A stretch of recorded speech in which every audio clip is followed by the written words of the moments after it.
ОМОН «Зырянин» управление Росгвардии по Коми отмечает 30-летие со дня образования отряда. За это время сотни мужчин посвятили себя служению в подразделении особого назначения. Сначала это был отряд милиции в составе МВД России. Затем отряд мобильный в том же министерстве. И вот уже 7 лет ОМОН в составе Федеральной службы войск Национальной гвардии России.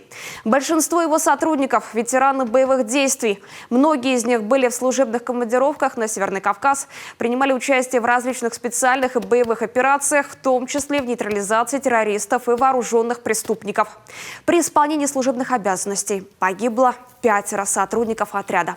Старшина милиции Андрей Васильевич Ложкин, сержант милиции Александр Валентинович Дегтярев, сержант милиции Виктор Владимирович Изюров, капитан полиции Алексей Михайлович Апатский и старший лейтенант полиции Михаил Сергеевич Рябинок. За мужество и отвагу, проявленные при исполнении служебных обязанностей.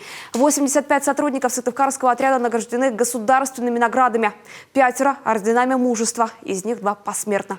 41 медалями ордена за заслуги перед Отечеством 1 и 2 степени. 32 медалями за отвагу, 22 медалями за отличие в охране общественного порядка. 1 медалью Жукова.